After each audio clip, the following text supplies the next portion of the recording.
Hello, YouTubers and NFL fans everywhere. This is Matt, the NFL Fanatic, giving you my Week 2 2023 NFL predictions. Well, what an exciting first week of NFL action to return. I was ecstatic watching a lot of the games, all the highs and lows of all the different teams. Want to congratulate all the teams that went 1-0. You're undefeated. Want to be upset for all the teams that lost. You're 0-1. You're winless. And the season ends, and that's that. No, I'm just kidding. I'm just kidding. We still have plenty of season to go. But for the Fanatic this week, I am very happy with how my results ended up in a way. So, for the Fanatic, through the first 15 games, the Fanatic matched his records, both against the spread and straight up. So against the spread, I went 8-7 against the spread, and straight up I also went 8-7. So that equals up to 53.3% winning percentage. So against the spread, I am extremely ecstatic to be starting the year with a winning record. And straight up, I'm a little disappointed because usually if you do this prognostication, you usually want to get 10 wins a week when you're doing a straight up, just who wins the game outright. And there were a couple clunkers on my part. Obviously, Cleveland, Cincinnati. There was one pick that I could have redone the entire week. It's that one. Joe Burrow for his career now falls to 1-5 against the Browns, and he now falls to 0-3 all time in Cleveland. And I just thought, and it was almost the same exact scenario. And I mentioned this in my video. And he looked so bad. Career low in passing yards. The Bengals as a team, had their lowest amount of yards total since 2009. And that was just the one pick out of all of them that I regret saying, if I could have just changed one pick, it would have been that one. Because I should have just used the stats and the trends to guide me to that pick. So that was a tough one, but Kansas City, Detroit, 1 point gain that Kadarius Toney literally put butterfingers through his hands and had 10 thumbs and couldn't catch anything. Cost me that one. Will Lutz, not the new Rams kicker, former Cowboy kicker, Brett Maher. The Broncos Raiders. I took the Raiders plus 3.5 because I did not trust the Broncos to be able to be effective, and I almost had it too if Will Lutz did not shank the extra point in the beginning and the Broncos didn't commit 10 penalties for 84 yards, and it was just every time the Broncos tried to get a stop defensively, there'd be a penalty. And also just very quickly, shout out to Jacoby Myers. Hopefully he's okay. He was probably, for fantasy players, the most effective receiver. He got the 2 touchdowns Jimmy Garoppolo threw. But it was just like, that was a painful one that I had by a point that should have happened. Tampa, Minnesota. I took Tampa plus 6, but I thought Minnesota would win. Kirk had a very good game, 340 yards, a couple touchdowns. And then he ended up having 3 huge turnovers that cost them the game and gave Baker and the Bucks a huge victory. That was a 3-point one. Dolphins, Chargers. Had the Chargers winning that game by 3. That one, I should have taken the Dolphins on the spread. It was literally the best overall offensive game I've seen all week. Probably for a lot of people the most entertaining. But the darn Chargers turned into the chokers with all the penalties and just bad decisions and stupid plays that ended the game. And that one penalty by J.C. Jackson on shoving the one Dolphins receiver cost them the game. That gave the Dolphins a 3-point lead going into the game. Due to Sanders missing that kick, they lost by 2. So J.C. Jackson, and I know that's 20/20 hindsight, and we don't know what could happen, but that literal shove in the back cost the Chargers that game, and I genuinely believe that. And all the other ones I got right, or I felt good about, and then Packers, Bears, and I'll talk about it in a second. Very nice start for Jordan Love. But, so that's how my 8-7 record came to be. And I will talk about the rest of the games from last week and this week moving forward. But let me get into my picks. So for week 2, starting off this coming Thursday, when the 0-1 Minnesota Vikings travel to Philadelphia to take on the 1-0 Philadelphia Eagles. The Philadelphia Eagles are 7.5-point favorites in this game. I'm going to take the Philadelphia Eagles here to win straight up, but give me the Minnesota Vikings plus 7.5. The next game, on Sunday, week 2, when the 1-0 Green Bay Packers travel to Atlanta to take on the 1-0 Atlanta Falcons at the Mercedes-Benz Stadium. The Green Bay Packers are 1-point favorites in this game. I am going to take Green Bay here, -1, and Green Bay straight up. Then the next game, when the 0-1... I'm sorry, the next game, when the 1-0 Las Vegas Raiders travel to Buffalo to take on the 0-1 or 1-0 Buffalo Bills. The Buffalo Bills are 9.5-point favorites in this game. And I will say this to everybody, if you watch the video, this pick may change because I don't know how the Bills are going to play. I'm still going to take the Bills straight up, but depending on how the Bills play, I might change my against the spread pick. I will let everybody know after tonight's game. But the Buffalo Bills are 9.5-point favorites in this game. I'm going to take the Buffalo Bills here to win straight up, but give me the Las Vegas Raiders plus 9.5. Then the next game, when the 1-0 Baltimore Ravens travel to Cincinnati and Paycor Stadium to take on the 0-1 Cincinnati Bengals.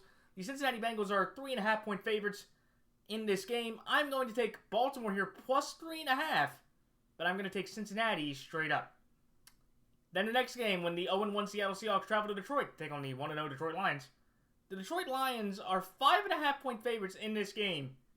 After what I saw yesterday, I was tempted to take Detroit -5.5, but I don't think the Seahawks offense is as bad as they looked against the Rams, and I don't think Detroit is as effective defensively. So I'm going to take Detroit here to win straight up, but I'm going to take Seattle plus 5.5. Then the next game, when the 0-1 Los Angeles Chargers travel to Nashville to take on the 0-1 Tennessee Titans. The Los Angeles Chargers are 3.5-point favorites in this game. Give me the Los Angeles Chargers here -3.5, and the Los Angeles Chargers straight up. Then the next game, when the 0-1 Chicago Bears travel to Tampa Bay to take on the 1-0 Tampa Bay Buccaneers. The Tampa Bay Buccaneers are 3-point favorites in this game. Give me Tampa Bay here -3, and Tampa Bay straight up. Then the next game, when the 0-1 Kansas City Chiefs travel to Jacksonville to take on the 1-0 Jacksonville Jaguars. The Jacksonville Jaguars are 2.5-point underdogs in this game. I was almost tempted to take Jacksonville out right here, but I am not going to do that. I'm going to hedge my bet here. If there's any game that you can criticize my hedging, it's this one. So I am going to take Jacksonville here +2.5, but I'm going to Kansas City straight up. Then the next game, when the 0-1 Indianapolis Colts travel to Houston to take on the 0-1 Houston Texans. The battle of the number 2 and number 3 overall picks of the 2023 NFL Draft. C.J. Stroud versus Anthony Richardson. The Houston Texans are a 1-point slight favorite. So I am, for the first time all year, going to take my first underdog outright. And I'm going to take Indianapolis here +1 in Indianapolis straight up. I know it's not much of an underdog, but it is +1, so it counts for me. So I'm going to take Indianapolis here outright as an underdog +1 in Indianapolis straight up. Then the next game, when the 1-0 San Francisco 49ers travel to Los Angeles to take on the 1-0 Los Angeles Rams. The San Francisco 49ers are 8-point favorites in this game. I'm going to take the San Francisco 49ers here to win straight up, but give me the Los Angeles Rams +8. Then the next game, when the 0-1 New York Giants travel to Arizona to take on the 0-1 Arizona Cardinals. I really was tempted here to take the Arizona Cardinals outright, because if you watch the Cardinals-Commanders game and you watch the Cowboys-Giants game, the Cardinals actually look like a much more competent team compared to the Giants. But having faith in the Giants and understanding how bad the Cardinals really are, I'm not going to fall in the trap and taking the Cardinals as a 4.5-point underdog outright. So I do have the New York Giants winning straight up, but give me the Arizona Cardinals +4.5. Then the next game, when the 0-1 or 1-0 New York Jets travel to Dallas to take on the 1-0 Dallas Cowboys. The Dallas Cowboys are a 3.5-point favorite in this game right now. And regardless of what happens, Jets win or Jets lose tonight, I'm going to take my second underdog of the year outright. I'm going to take the New York Jets +3.5 and the New York Jets straight up to win in my biggest upset of the week so far when it comes to betting. Then the next game, when the 1-0 Washington Commanders travel to Denver to take on the 0-1 Denver Broncos. The Denver Broncos are 3.5-point favorites in this game. Just like last week, I'm going to do it again. I will take the Washington Commanders here +3.5, but give me the Denver Broncos straight up. And then the next game, when the 1-0 Miami Dolphins travel to New England to take on the 0-1 New England Patriots. The Miami Dolphins are 2-point favorites in this game. Give me the Miami Dolphins here -2, and the Miami Dolphins straight up. And then in the double Monday night feature, when the 0-1 Carolina Panthers travel to New Orleans to take on the 1-0 New Orleans Saints. The New Orleans Saints are 3-point favorites in this game. Give me the New Orleans Saints here, -3, and the New Orleans Saints straight up. And finally, in the other Monday night game starting at 8:15, when the 1-0 Cleveland Browns travel to Pittsburgh to take on the 0-1 Pittsburgh Steelers, the Cleveland Browns are 1.5-point favorites in this game. Give me the Cleveland Browns here, minus 1.5, and the Cleveland Browns straight up. All right, it's time for my quick thoughts on each game. The Philadelphia Eagles over the Minnesota Vikings. This is one to where, look, Kirk Cousins, he had 344 yards, 2 touchdowns, and 3 massive turnovers that literally shifted the game. Justin Jefferson had 138 yards in the first half. I think he only had like 15 yards in the second half, so that was really frustrating. They really could not run the ball that effectively. Alexander Madison, I believe, had about 30 or 40 yards on the ground. Nobody else would really do anything. I do want to shout out to Neil Hunter, who did have a sack, so that is a very nice start for his new 1-year deal. But the Vikings, I have them as the 7th seed, and Kirk Cousins is just showing why he's Kirk Cousins, to where, like, you just can't trust him, and you just have problems, and Justin Jefferson didn't get the ball enough. Addison looked out of place. And it's like with the Vikings where you're just sitting there going, all that talent that went out of the way to the salary cap, or just cuts and just transitions, it didn't work out that well, and they lost a heartbreaker to a team that I did not think was better than them, but at the end of the day, the turnovers killed them. And they're playing an Eagle team that, look, the Eagles, after having a 16-0 start in the first quarter with the 2 touchdowns from Jalen in the offense and the pick 6 from Darius Slay, Jay Kelly did miss the extra point. I believe they said that was the second missed extra point of his career. The Eagles gained 162 yards of offense the rest of the game, and they kicked 3 field goals. And they only had, I believe, 29, or more than that. But they really couldn't run the ball that well. And Jalen looked off. The defense came up huge with big 4th down stops at the end of the game. Hassan Reddick with a big pressure, at the end of the game to seal it. So, at the end of the day, the Vikings and Eagles, and the Vikings are motivated. This game happened 1 year ago this time in the primetime situation. Only difference is that was Thursday night. Last year it was Monday night. This year it's Thursday night. The opener for Amazon in a big spot. So, and the reason why I'm going with the Eagles is Kirk Cousins, for his career in the late window, which ain't 6:30 or later, according to Pro Football Reference, he is 11-18 in primetime games. And I told myself, after picking the Vikings so confidently last year in the same exact spot, and after seeing what the Eagles did, I wasn't going to do that again. And I just feel like with the Eagles, they won their game. They looked more effective. I think they'll gain some confidence. I think they will play better. But I think what I saw out of the Vikings and the Eagles this time around, I don't think the Eagles will be able to cover the 7.5, because I just feel like the Vikings defense made some big stops, and I feel like with how the Eagles offense was looking, it's a short week, I think it's going to be a nip and tuck game unless Kirk Cousins has another 3 turnovers, and he can't generate anything else, so we'll see.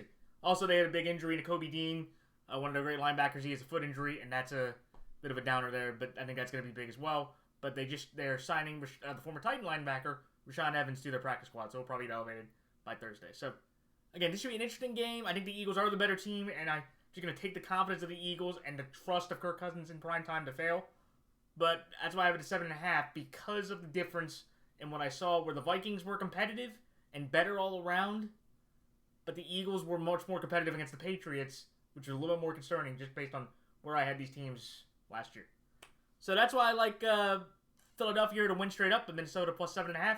The next game, the Green Bay Packers over the Atlanta Falcons. Jordan Love. Let's give some love to Jordan Love. The 3rd quarterback in Packers franchise history to have 3 touchdowns and no interceptions at Chicago. I also want to shout out Quay Walker for getting that pick on Justin Fields that got him his first career touchdown. Devondre Campbell had 7 total tackles, and Romeo Doubs had 2 touchdowns. First 2 touchdown game for him. I thought the Packers offense was consistent.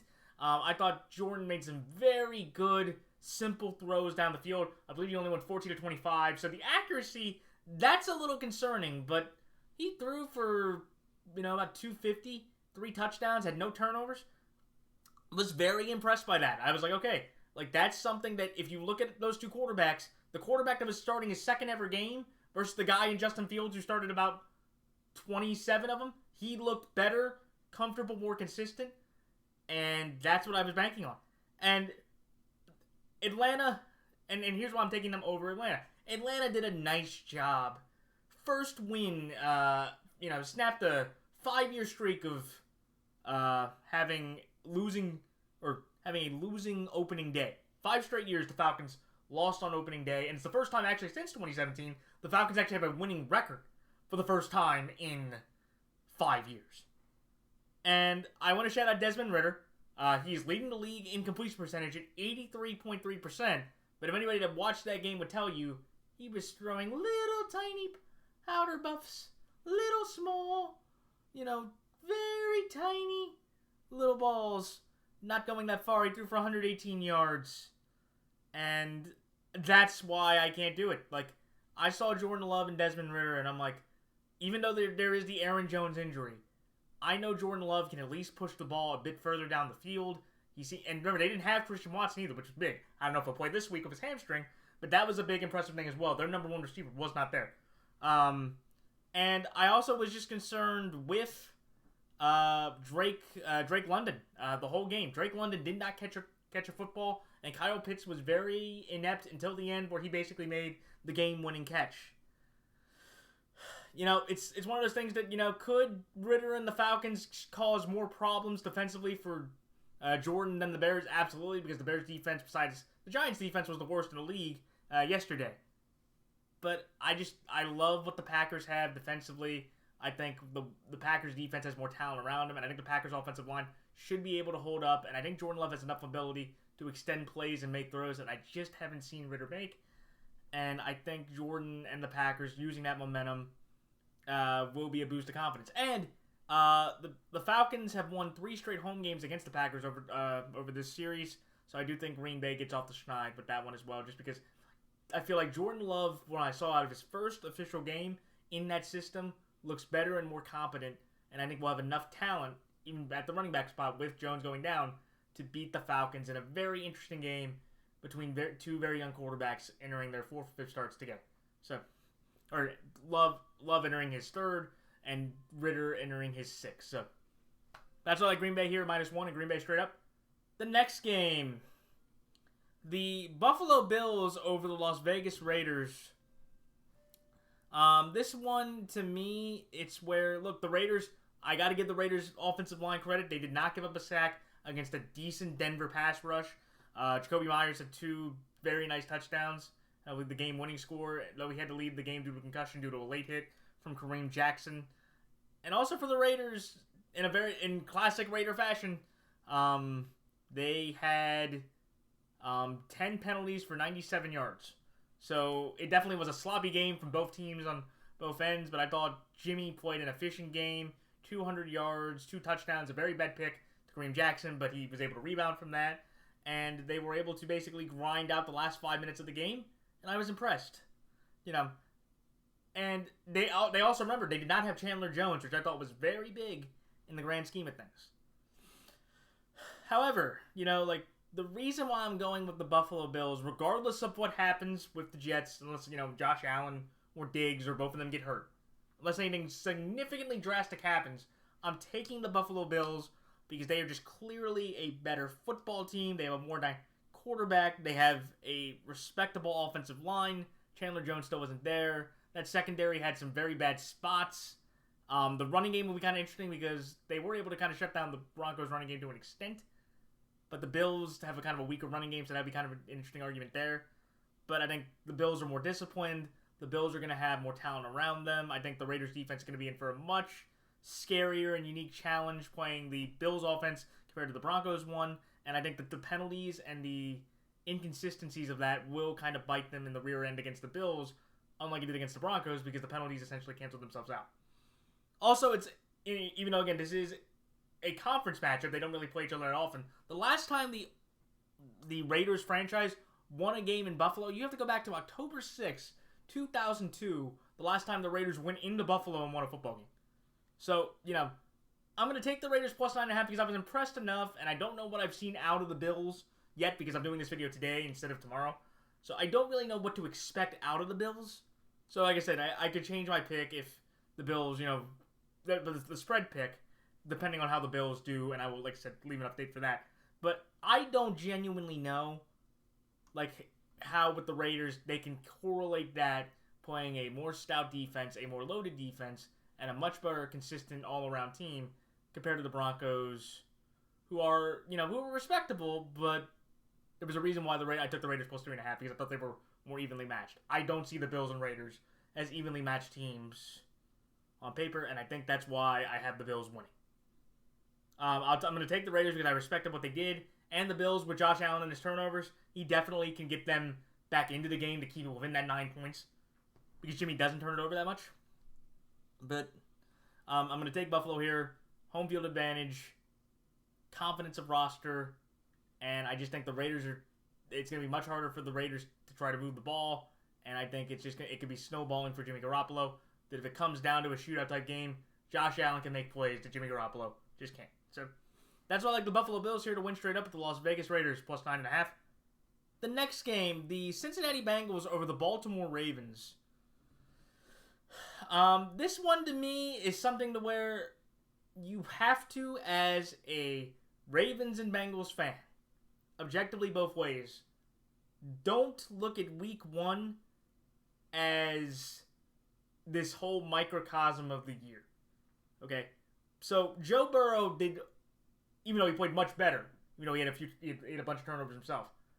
Joe Burrow and the Bengals laid the same exact egg to an AFC North team just last year. And I talked about it before, the career low in passing yards, all that stuff. Though another kind of tough thing, though, T. Higgins, second time in his career, had a donut. No catches on 8 targets. That was surprising.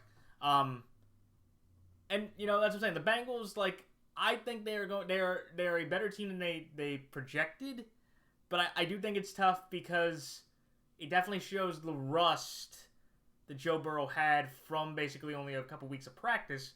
However, the problem is he just signed that 5-year, $275 million contract, which makes him the highest paid player in the National Football League. So that's definitely going out on your sword after signing that contract and putting up your lowest career yardage total against the Browns. That's not a good look. And look, the Ravens handled business. John Harbaugh now is 14-1 against rookie quarterbacks. Justice Hill had 2 very nice rushing touchdowns. Roquan Smith and Patrick Queen, one of the best duo linebackers in the league. They had 27 combined tackles. Zay Flowers had 8 receptions on 10 targets for about 80 yards. But I was not impressed with the Ravens offense at all. I looked at Lamar, and I know, the offensive line went down. Ronnie Stanley has a knee injury. Ronnie Staley has a knee injury. Tyler Lindenbaum had his ankle rolled up on. We lost our running back J.K. Dobbins to Achilles. Marcus Williams has his pec swollen. So, we came out of that game wounded birds, if you will, from what happened. And I think that's why I'm taking the Bengals. Is that, in this scenario, the weakness of the Ravens going into this game is our secondary. And there is going to be not a better receiving core we will face the entire year excuse me, than the Cincinnati Bengals. They are ticked off. They are mad. They are getting harassed by Browns fans, especially from Jamar Chase's comments about the Elves. And I just feel like with the Ravens, I was not impressed enough that I do not think we are going to be able to move the ball effectively on their defense. And if our offensive line is as banged up as I think it is, I think the Bengals pass rush will get to our pass rush well enough to win. To win and be effective. But the reason why I'm taking the Ravens plus 3.5 is I am taking stock of the week 1 game. We were a much better and all-around better team than the Bengals were yesterday. And it moved up to 3.5. So I'm just banking on the Ravens and Bengals. These AFC North games usually are very close. As if in a 3-point game. So, but at the end of the day, this is one of those takes to where, for a lot of Ravens fans, they're going to be like, the Browns kicked the crap out of the Bengals, and we did a good job against the Texans.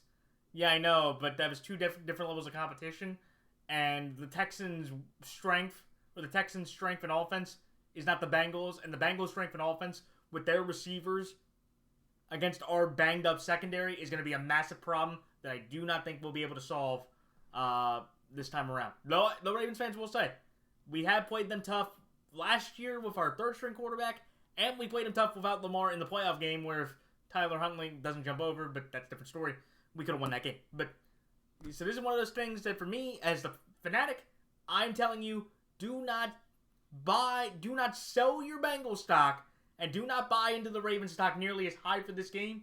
I'm going to take the Bengals because I believe in that offense, and the anger is going to propel them to a big victory. And I think the Ravens' injuries in this game will come to bite them in a shootout that I don't think we can win.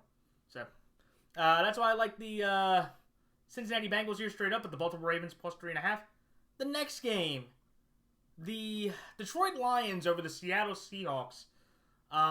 This is one to where, look, the Seahawks lost 30-13, a 17-point loss. That is the largest loss in their opening game since 2008. And here, all right, so here's the funny thing, and as everybody probably knows, I'm a big Russell Wilson fan. But I try to tell everybody, hey, Geno Smith, you get that nice contract and you get paid. And and I know Geno's not Italian or whatever, but I'm just let me roll with it. Geno got paid, and then he throws 112 yards against the Rams defense without Jalen Ramsey and his teammate now, Bobby Wagner, and all those things. And you believe in Geno? Because anybody that believed in Geno, that's the Geno I know. The Geno that played yesterday, that's the Geno Smith I know. The bum. The below-average quarterback that was, fighting for starting jobs. That shouldn't have happened. And the Seattle defense, that had a lot of talent on it. You let Tutu Atwell get 119 yards, and a guy named Pua, or a fifth-round pick, Puna something, and I'll find his name later. A fifth-round pick out of Washington get 100-plus yards. So, everybody out there, and I know Tyler Lockett went down, but that, wasn't going to change. The Seattle team with Geno, Pete Carroll could be getting on a hot seat because, they could be in for a losing season. And after all the expectation that people had, if Pete Carroll has a losing season with that roster, with Geno at the quarterback, he deserves to go. Because that is a massive problem moving forward. But quickly, shout out to Charles Cross. Hopefully he gets better. I don't know what the injury is, but I did hear about that. But to get back to the game, and the reason why I'm taking Detroit in this game is, look, they've won 9 of their last 11 games. The Motor City, shout out to Half Moon's Picks, restore the roar. They're back. And again, yes, it was ugly. Yes, they only scored 14 points, even though Brian Branch, Defensive Rookie of the Year candidate, what a great play, the game-changing play in the game against the Chiefs with that 50-yard pick six off Tony's hands. And also, Dan Campbell was the first NFC coach in the Mahomes-Reed era to go in there and win a game. Win a game for the NFC. And also, another impressive streak that why I'm going with the Lions is Jared Goff has now gone 360 straight pass attempts without an interception. And I like what the Lions have done. I really like what the Lions' offensive line did. Jared Goff, for the most part, was able to, through the second half, he was able to pretty much stay upright, not get hit. No sacks from the Chiefs' defense. I thought the running game, they were able to grind out first downs in key spots that basically helped them ice the game. And it's one of those things that, look, Pete Carroll last year, and since 2017, to give the Seahawks their credit, the Seahawks are 14-6 over the past 19, 20, going in over the past 6 years. The Seahawks are 14-6 on games where they have got to travel to the East Coast time zone. So, look, this Seahawks team, and they won this game last year in a great shootout, but, I thought the Lions were going to win anyway. But, so, these two teams know each other, and most of this talent that's there is still there. But I'm going to take Detroit because I was impressed with what the Lions have. The Lions' offensive line should be able to do a good job. Not having Tyler Lockett on the defense on the offensive end, along with Charles Cross, hopefully their injuries aren't bad. That's going to help the Lions' defense out tremendously. I thought Chauncey Gardner-Johnson, Hutchinson, Jack Campbell, James Houston, their Lions' defense at the end came up to make some huge plays that basically stifled the Chiefs. You know, you could also again argue the Chiefs, their own hands kind of screwed them, but that's a whole different conversation. But I am taking the Lions here because they're at home. I trust the continuity, and if you're going to tell me in these kind of competitive games where equal rosters and talent, I'm going to take the better quarterback, and I got bit with this last week with Tua and Herbert, but I'm going to take Jared Goff to outplay Geno Smith in this type of game in Detroit where both rosters are right now. Should be an interesting game, and I will try to, I'm going to give Seattle a little bit of credit because I do not think they're as bad as that. I actually had them as a playoff team. But I do think Detroit, with the home field advantage, with the confidence of that win against the Chiefs, they carry that over into a big win against the Seahawks to get to 2-0, to really show the Lions should be the favorites in the NFC North. So that's why I like Detroit here straight up and Seattle plus 5.5. The next game, the Los Angeles Chargers over the Tennessee Titans. This is one to where, look, the Chargers, they really didn't pass the ball that much, which was kind of disappointing. But I thought the Chargers did well enough. They had the second most rushing yards in the calendar year. They ran for over 200 yards. And it was very weird because that was the one thing the Chargers, I did not think they would do that well, was run the ball. And, but the problem was it was the Chargers secondary. Their run defense had been criticized all year. For the last couple of years under Brandon Staley, who was a defensive-minded coach. He decides then, I guess, to stop the run because I believe the Dolphins only gained about 70 yards as a team on the ground. But then they just decide, hey, we'll let Tyreek Hill have a fantastic career game. And we'll let Tua Tagovailoa give up the fourth most passing yards in a single game in NFL history.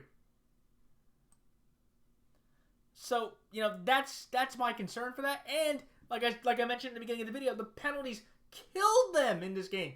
Like, the Dolphins had 6 penalties, but they had 6 penalties for 34 yards. The Chargers had 6 penalties for 70 yards.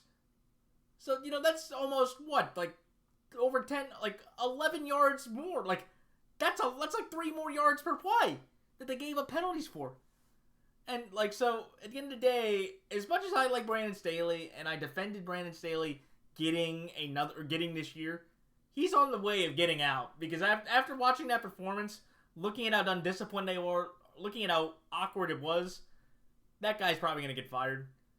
The only reason why I have faith in the Chargers is that they're playing an offense that was not nearly as effective. In fact, the Titans, Texans, Giants, and Bengals were the only teams that did not score a touchdown. Though out of those 4 teams, the Titans put up the most points out of those other 4 teams. The Titans kicked 5 field goals. Nick Folk went 5 for 5, though to give a positive for Titans fans. Shout out Keith Bailey. The Titans have over the past 4 seasons had the worst place kicking percentage in the league. And Nick Folk, the former Patriot, former Jet, great journeyman, did a very good job in keeping them in the game. It's just frustrating that you couldn't get in the end zone, because if you got in the end zone one time, you would have won the game, because the Saints only got in the end zone one time, and they kicked 3 field goals. The last time I checked, 5 times 3 and 9 plus 7. 9 plus 7 will be 5 times 3 every game. And also for Ryan Tannehill, a guy that used to support him up until this past year, he had his first 3 interception games since week 13 of the 2016 season, and he had his worst passer rating as a member of the Tennessee Titans. If he keeps playing like that, I do think that it will be time to maybe give Malik Willis a chance, because at this point I think Mike Vrabel and I'm going to get fired, but you have to see what this young quarterback has to do. I didn't think he played a great preseason, but if Tannehill keeps playing like this, you have to change it up somehow, or unless Mike Vrabel and the entire staff are getting fired. So, but that's the only reason why I'm taking the Chargers, is that, do I think Tannehill will play better against that Charger defense? He played that defense last year for the most part and did not look good. But then I guess he got hurt too. But he didn't look good then.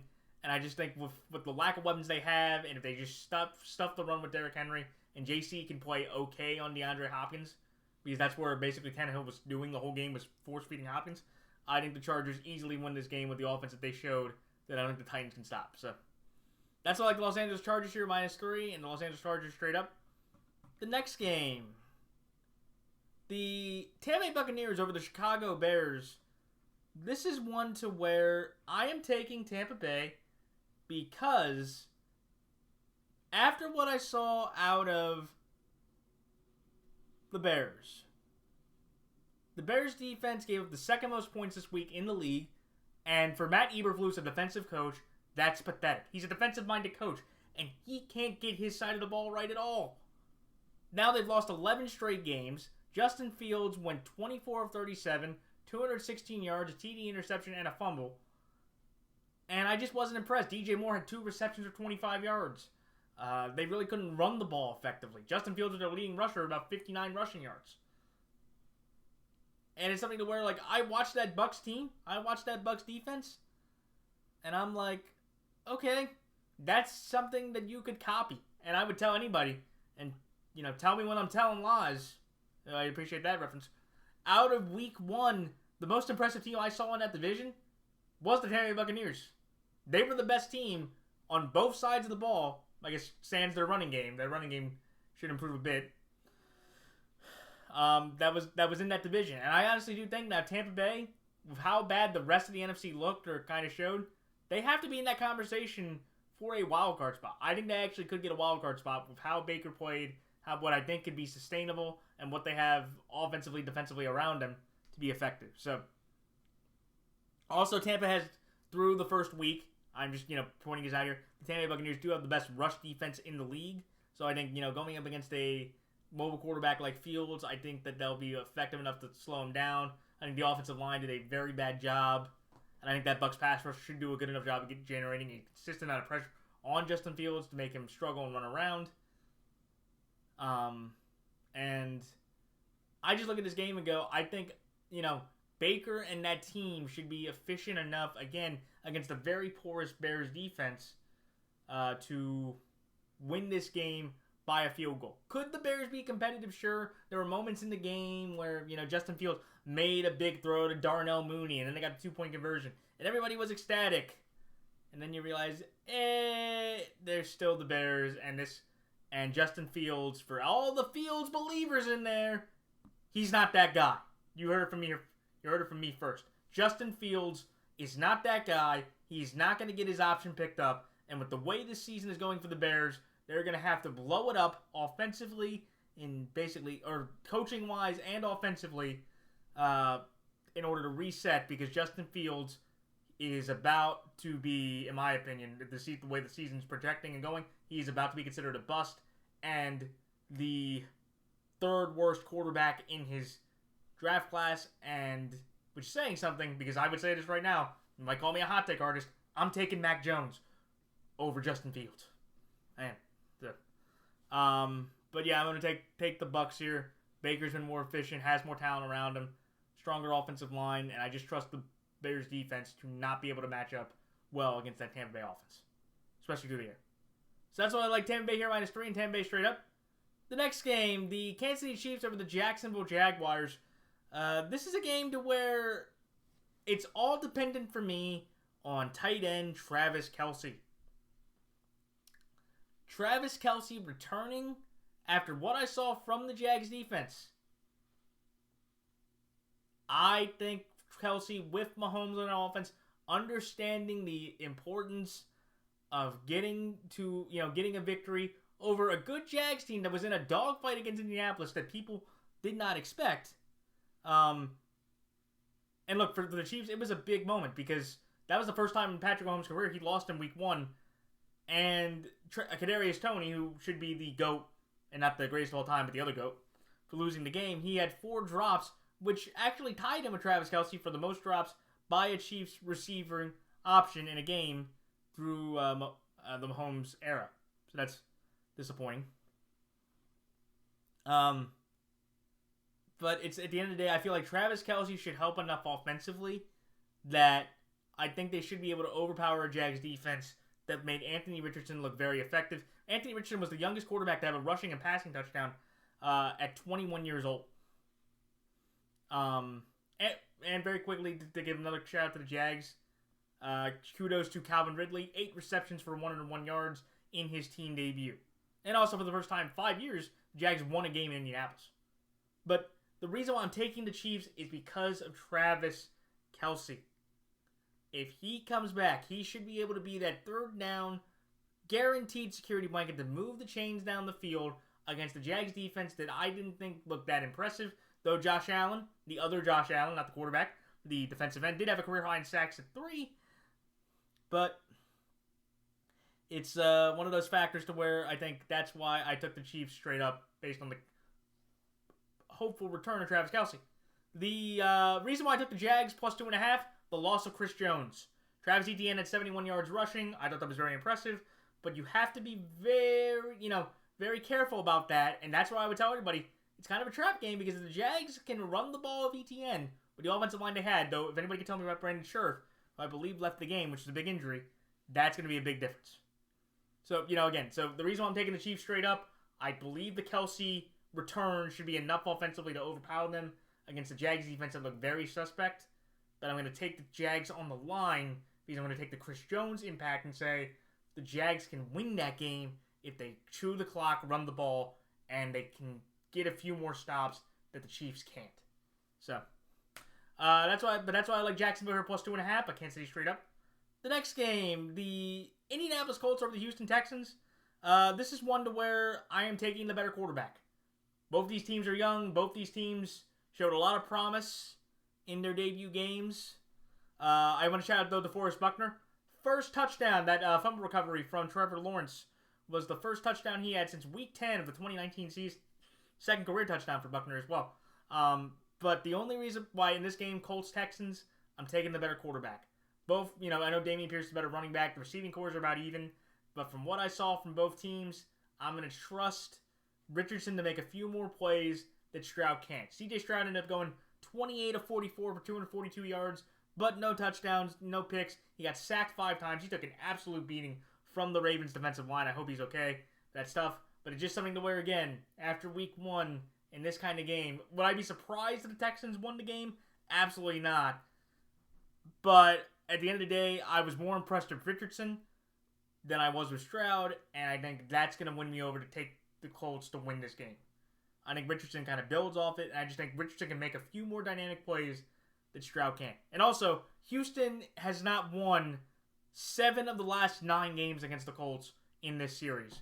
And the reason why I had to put that in there is they did at the tie last year. So, and that's the thing. I'm just taking the better quarterback and the more dynamic playmaker against the Texans, where I think CJ will play an okay game, but I think Richardson's dynamic ability will overshoot Stroud's pure passing ability. I think that wins the day. So that's like Indianapolis here, +1, Indianapolis straight up. The next game, the San Francisco 49ers over the Los Angeles Rams. This is one to where I am taking the San Francisco 49ers because they have the best rushing defense in the league, and they are, I believe, one of the only teams, maybe outside of Dallas, to be top 6 in offense and defense. Brock Purdy, and I heard this on the TV, and it's on an article, there's a genuine statistic right there. Brock Purdy is the first quarterback in NFL history to have his first 6 regular season starts with at least 2 touchdowns in them and a 95-plus career passer, a 95-plus quarterback rating. That's incredibly impressive, and it's just showing people he is the head of the 2022 class. All the people that picked the Steelers and that believed in Kenny Tiny Hands Little Pickett, because they didn't believe that Brock Purdy was the real deal. That Brock Purdy wasn't a Purdy boy. Boy, did Brock Purdy show you that he is, I believe, significantly, if not 3 to 4 times better than what Kenny Tiny Hands Pickett is. That's what I genuinely believe, because I thought he was that effective. Also, shout out to Christian McCaffrey, who had 22 carries for 152 yards. And Jake Moody, the new kicker after they let Robbie Gould go, former Michigan guy, he went 3 for 3 for his kick. So, again, the Niners had, I believe, the second most impressive all-around game behind the Dallas Cowboys for the week. And the other reason why I'm going with the Niners is the Niners have swept the Rams over the last 4 years. For the past 4 years, the Niners have won 8 straight games against the Rams. The only time the Niners lost to the Rams was one game that mattered, which was the postseason. But the reason why I'm going to take the Rams +8 is I was really impressed with what the Rams did. Stafford threw for 332 yards. Puka Nakua. And that's his name. Puka Nakua.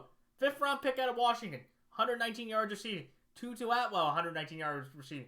Kyron Williams, a rookie running back, or a young running back, had 2 big touchdowns. They were just fundamentally being able to be effective against the Rams, against the Seahawks offense. Geno Smith was scared of Aaron Donald. If anybody saw that great clip that was going viral yesterday, because he said, "Okay, oh my God." when Aaron Donald was running at him. And I think the Rams will play a better game. But over the countless amount of years that I've done this game, Niners-Rams, it's very much to where every time I went with the better coach, which is McVay, or I went with the better quarterback, which was Stafford, I always get bit in the rear end from the Rams. So I was like, I told myself, and I did it last year, when San Francisco went to LA last time, I took the Niners, they won the game handily, and I was very thrilled. And until I see something different from these two teams, I'm going to take the Niners once again, because I just feel like they looked a much more complete and a sustainable run than the Rams. So, but that's why I like the Los Angeles Rams here, +8, but the San Francisco 49ers straight up. The next game, the New York Giants over the Arizona Cardinals. This is one to where I'm just not falling for the trap of Arizona. I'm just not. Like, look, Daniel Jones, the Giants had 172 total yards of offense. Out of all the teams in the league yesterday and throughout the week, should be 32. If you're just strictly going off of this year, not, your preconceived notions or biases or history, just going off of 1 week, the Giants are number 32. Daniel Jones was sacked 7 times. He had an ESPN QBR of 8.3, which is by far the worst in the entire league. And I was just so shell-shocked by the Giants, who have now lost 12 of their last 13 games against the Dallas Cowboys. But I'm just telling myself, it's like Brian Daboll and that roster will do a better job. They will prepare them. And they are playing the worst team in the league. The leading Cardinal receiver yesterday from Josh Dobbs had 33 yards. And the Cardinals, though, I do have to give their defense credit. Mike Rawls, as a coordinator, they did get 3 turnovers on the Commanders, which is massive. And Dennis Gardeck had 2 sacks. So those were the only bright spots I saw from the Cardinals. And it's just something to where, I trust Daboll and the Giants enough with that talent and roster that, they can rebound and win this game. Because the Giants, on paper, have a better all-around roster than the Cardinals. But that loss was so jarring to me that I'm going to take Arizona +4.5 because I honestly don't know if they can pick themselves off the mat to literally cover that spread. So that's why I'm taking the Giants here. I just feel like the Giants, have more talent than them to be effective and win this game. But I'm going to take Arizona +4.5 because I just thought the Giants were that pathetic. They were that bad. That was the worst game I had seen for the New York Giants franchise ever as a fan for me personally. There's been, other games that they look worse, but that for me as a fan, that was the worst I'd seen the Giants in my life. And it's that jarring that I'm actually looking at the Cardinals with Jonathan Gannon, James Conner, Zach Ertz, the show of Josh Dobbs, and saying, you'll cover a 4.5 point spread. But I can't objectively take the Cardinals for that upset because I just feel like the Giants they just have too much talent and they should rebound. If the Cardinals beat the Giants, now you got to be hitting the SOS, my God, we might have to start Tyrod Taylor moment for the $160 million man we just paid. It puts the Blake Bortles contract in complete perspective compared to the Giants. Yeah, so there's that. So, but that's why I like the Arizona Cardinals here +4.5, but the New York Giants straight up. Then the next game, when the New York Jets over the Dallas Cowboys, I am taking the New York Jets in this game based on the fact of where I do not believe in Dallas as much as other people will. Okay? I do not believe in them. I am going to take Dallas's win in perspective. 15 to have a 40-point shutout to start the season. Last time was a 99 Steelers. To me, though, I'm going to use the history of Aaron Rodgers against the Cowboys to my advantage. Aaron Rodgers in his career against the Cowboys is 6-3, And in his career, he has never lost, regular and postseason, a game in Dallas. And I'm taking the Jets because it's something to where when you actually have to play an offense with a genuine, legitimate quarterback that can throw the football forward down the field, I don't know if the Cowboys defense will be able to match up, and I do not know if Dak will be able to hold up. And that's why I'm taking the Jets.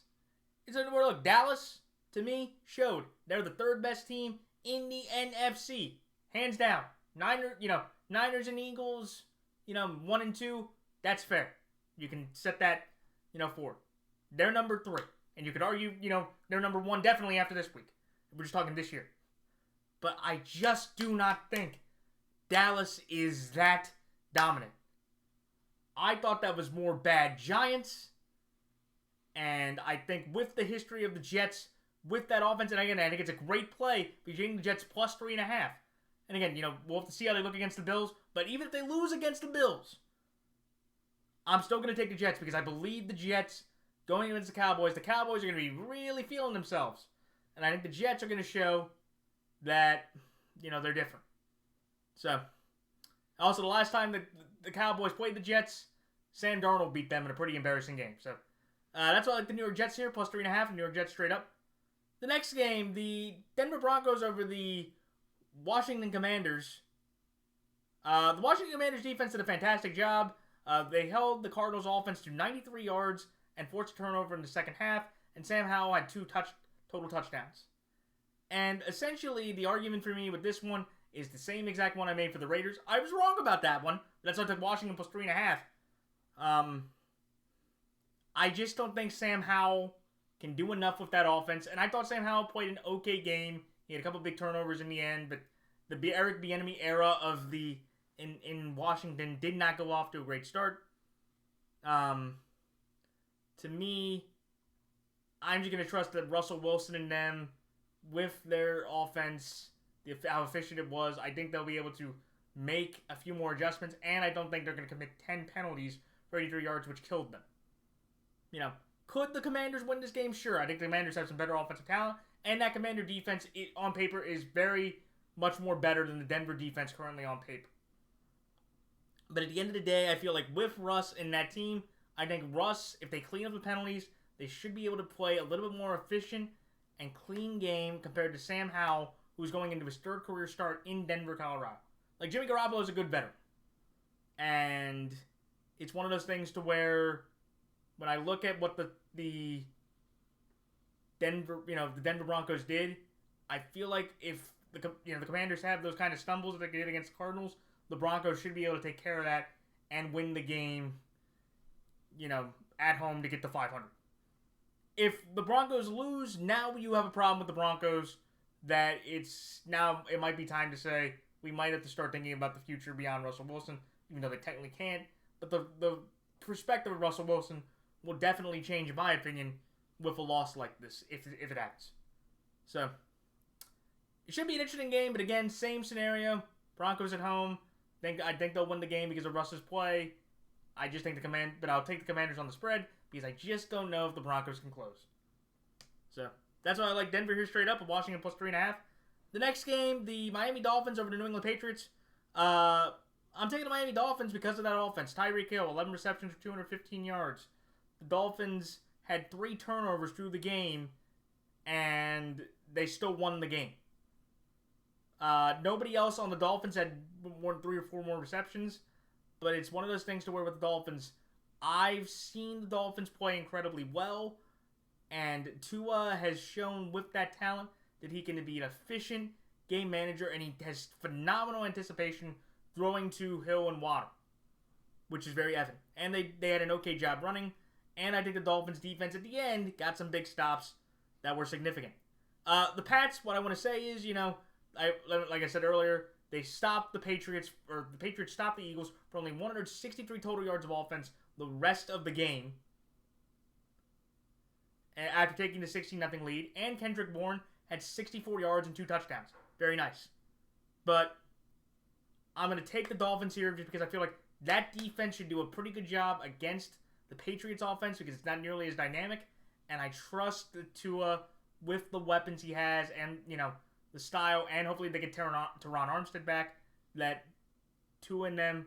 Mike McDaniel, with his schemes, should be able to outmaneuver Bill Belichick with the weapons he has. Also, the Dolphins have won 6 of the last games entirely in this series, so that's why I feel confident in taking the Dolphins to win in this one.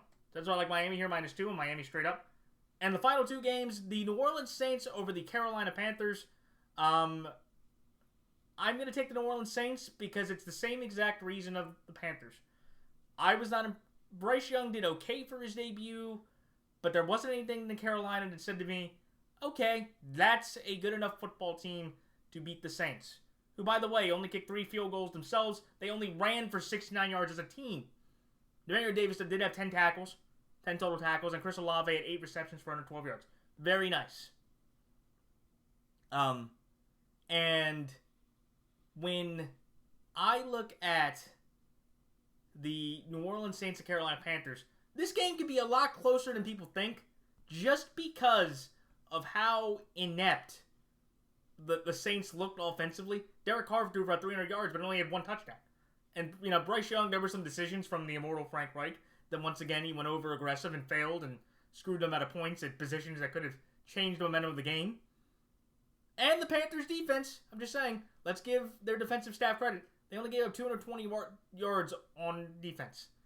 They have the 3rd best passing defense in the league, but J.C. Horn once again left with an injury, so hopefully he's okay, but that's a big blow. And I do feel like the Panthers can compete against the Saints from what I saw. But at the end of the day, I didn't see enough out of Bryce Young, and until Bryce Young can show me that he can win a game or be effective enough, I'm going to take the Saints with their roster and talent and Derek Carr to outplay Bryce Young with the better weapons and better talent. And we'll see about that. And that's what I'm saying. Usually with rookies, I do this until they win or they show me that they can. And then I start going, okay, now if I've seen you do it, now I can start picking you or gaining some confidence. So we should see about that. So that's why I like New Orleans here, -3, New Orleans straight up. And lastly, the Cleveland Browns over the Pittsburgh Steelers. This is one to where I am taking the Cleveland Browns because the Pittsburgh Steelers looked absolutely dreadful. That was the largest home victory for the Browns against the Bengals since 1989. Nick Chubb also had 108 yards on the ground. The Pittsburgh Steelers offensively could not do anything. Najee Harris had 6 carries for 31 yards. TJ Watt, the Steelers had 3 sacks, but that was due to their best defensive player, TJ Watt, getting 3 sacks. And nobody else on the Steelers defense could generate any pass rush. They were getting shredded by Christian McCaffrey, who ran for the 160 yards I mentioned before. They really couldn't convert any 3rd downs. Cam Hayward left the game. Deontay Johnson left the game. Pat Freiermuth was dealing with injured ribs. And this Steelers team was just all banged up, and the offense didn't look great. I'm not saying that the Browns and Deshaun Watson look that much better, but knowing what the Browns have on defensively, even though losing Jack Conklin, he tore his ACL and his MCL, I just heard that, so that's a big injury. But I'm going to trust the Browns. I think the Browns clearly have the better talent. The right tackle thing will be an issue. And a big streak is on the line, but I think the Browns will break it this time. The Steelers have won 19 straight home games against the Browns in the regular season, minus the playoff game where Baker beat them in the playoffs. And I just think with the Browns, better team, better coaching, more experienced quarterback, more time, confidence, and I just don't see it with the Steelers coming off the game they had. It should be an interesting one, and could the Steelers win? Absolutely. It's the Steelers, it's the Browns, it's a unique game, it's fun every year. But I'm going to take the Browns here, better quarterback, better roster construction, more confidence, and I just trust that Deshaun can outplay Kenny Pickett in redemption for what happened at the end of year last year, where Kenny Pickett beat Deshaun Watson in the final game of the 2022 season. So that's why I like Cleveland here, -1.5, and Cleveland straight up. And that is it. So those are all my picks for this week. Like, comment, rate, and subscribe. And please check out the NFL YouTube Prognosticators page. See Half Moon's picks, Bridgewater's Finest, Johnny Talks Sports, Andrew Warren, Keith Bailey, all those guys and gals that make picks like I do. Best of luck this week to all players, coaches, fantasy players, and fellow prognosticators. And until next week, this is Matt the NFL Fanatic signing off. Until next time, so long.